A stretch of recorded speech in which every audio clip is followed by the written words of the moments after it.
Friends, welcome to my YouTube channel. তো চলে আসলাম আজকে নতুন একটা ভিডিও নিয়ে। আজকের ভিডিওতে আলোচনা করব একটা রিক্রুটমেন্ট নোটিশ নিয়ে, যেটা কিনা বেরিয়েছে রামপুরহাট হেলথ ডিস্ট্রিক্টের আন্ডারে। তো কি কি পোস্ট ভ্যাকেন্ট রয়েছে, কত তারিখ থেকে ফর্ম ফিল আপ শুরু, লাস্ট ডেট কবে, কি কি এলিজিবল ক্রাইটেরিয়া থাকতে হবে এইসব পোস্টের জন্য, প্লেস অফ পোস্টিং কোথায়, স্যালারি কত, সবকিছু নিয়ে কিন্তু আজকের আলোচনাটা। তো প্রথমেই বলে দিই, এখানে কিন্তু ভ্যাকেন্ট রয়েছে laboratory technician, block public health manager, block epidemiologist, block data manager. তো এই চারটে পোস্টের জন্য কিন্তু ভ্যাকেন্সি রয়েছে। তো যারা যারা করবো ভাবছো অবশ্যই ভিডিওটা প্রথম থেকে শেষ পর্যন্ত দেখো। তো চলো কি বলেছে নোটিশটাকে নিয়ে বিস্তারিত আলোচনা শুরু করা যাক।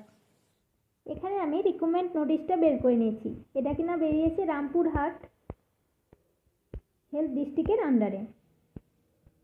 তো এখানে মেমো নাম্বারটা দিয়ে দিয়েছে, এখানে ডেট দিয়ে দিয়েছে 23 ফেব্রুয়ারি।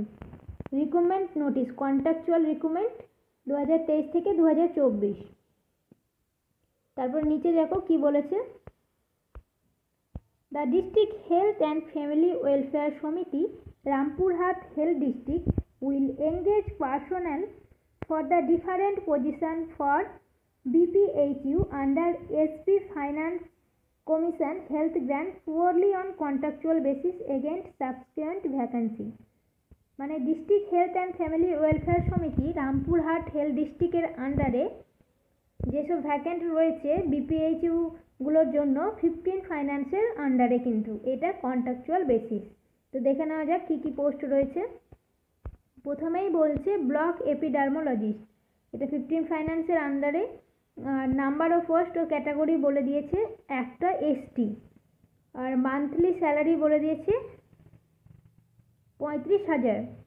এজ লিমিট বলে দিয়েছে মিনিমাম 21 ইয়ার্স থেকে ম্যাক্সিমাম 40 ইয়ার্স। তারপরে এলিজিবল ক্রাইটেরিয়া কি বলেছে, MSc in life science epidemiology or BAMS, BHMS, BUMS with MPH, proficiency in advanced MS Office। তারপরে ডিজায়ারেবল ক্রাইটেরিয়া হচ্ছে PhD, MPhil, experience in public health. Scale of স্কোরিংটা নিচে দেওয়া আছে। তারপরে 2 নম্বর পোস্টে চলে আসছি। এটার নাম হচ্ছে ব্লক পাবলিক হেলথ ম্যানেজার, এটাও 15 ফাইন্যান্সের আন্ডারে। নাম্বার অফ পোস্ট হচ্ছে 4, তার মধ্যে 2টো জেনারেল, একটা এসসি একটা এসটি। আর মান্থলি স্যালারি এটারও 35,000। এজ লিমিট হচ্ছে 21 থেকে 40 ইয়ার্স। ইসেন্সিয়াল ক্রাইটেরিয়া হচ্ছে BSc in life science with post graduate degree অথবা diploma in management, proficiency in advance MS Office. তারপর ডিজায়ারেবল ক্রাইটেরিয়া হচ্ছে MSc in life science, experience in public health. তারপরে 3 নম্বর পোস্টে চলে আসছি, ল্যাবরেটরি টেকনিশিয়ান, তো 15 ফাইন্যান্সের আন্ডারে একটাই পোস্ট রয়েছে ওবিসি বি। তারপর হচ্ছে প্লেস অফ পোস্টিং বলে দিয়েছে block public health laboratory and block public health unit under Rampurhat. এখানে স্যালারি বলে দিয়েছে 22,000, আর মিনিমাম এজ হচ্ছে 19, ম্যাক্সিমাম হচ্ছে 40 ইয়ার্স। ইসেন্সিয়াল ক্রাইটেরিয়া বলে দিয়েছে passed class 12 with physics, chemistry and mathematics অথবা বায়োলজিক্যাল সায়েন্স। আর 2 নম্বর বলেছে diploma in medical laboratory technology from any institute recognised by the government of West Bengal or diploma in laboratory technicians from school of tropical medicine. আর desirable criteria কি বলেছে, 2 year post qualification experience in any laboratory of government institution or private institution licensed under Clinical Established Act। তো এই গেল laboratory technician. তারপরে চলে এসেছি 4 নম্বর পোস্টে, ব্লক ডাটা ম্যানেজার, এটাও 15 ফাইন্যান্সে, এটারও সিট হয়েছে একটা এসটি। তো এটারও স্যালারি হচ্ছে 22,000। এর এজ লিমিট হচ্ছে 21 থেকে 40 ইয়ার্স। আর এর ক্রাইটেরিয়া হচ্ছে graduate from any recognised university and have complete at least 1-year diploma course in computer application from government recognized institute. Working knowledge for computer with operating knowledge of MS Word, MS Excel, MS PowerPoint, MS Excel and Internet. Minimum 3-year experience in government sector or 5-year experience in private sector in data decoding and data analysis. তো এই গেল block data ম্যানেজারের essential criteria. তারপরে এগুলো general ইনফরমেশনগুলো দেখে নেবে। এটা কিন্তু অনলাইন ফর্ম ফিল আপ করতে হবে।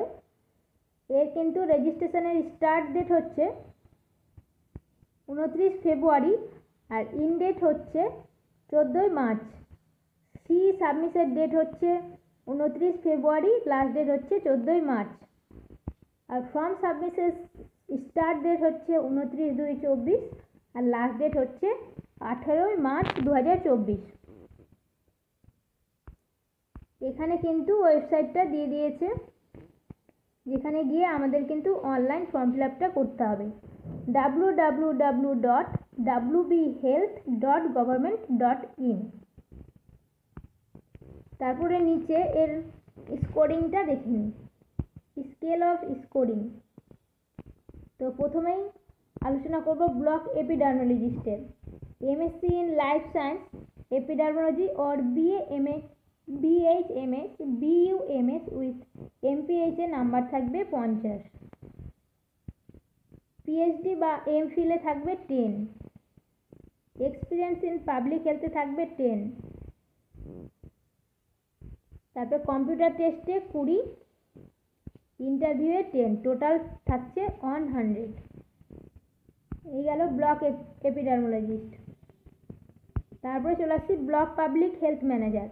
BSc in life science 40, post graduate degree 10, MSc life science 10, experience in public health 10, computer test 20, interview 10, total হচ্ছে 100।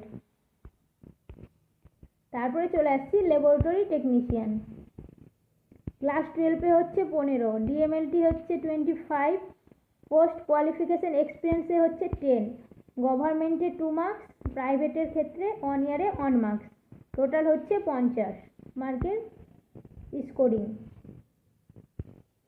তো এই গেল আজকের আলোচনা। তো আপনারা অবশ্যই অনলাইন ফর্ম ফিল আপটা করে নেবেন। এই গেল আজকের ভিডিও। তো এরকম হেলথের রিক্রুটমেন্টের নোটিশ পেতে অবশ্যই চ্যানেলটাকে সাবস্ক্রাইব করে রাখুন। আর আজকের ভিডিওটা কেমন হয়েছে অবশ্যই কমেন্টের মাধ্যমে জানান। আর এই নিয়ে আপনাদের যদি কোনো কোশ্চেন থাকে তো অবশ্যই কমেন্টে জিজ্ঞেস করুন, আমি সেটার অ্যান্সার দেওয়ার চেষ্টা করব। তো আজকের মতো থ্যাংক ইউ।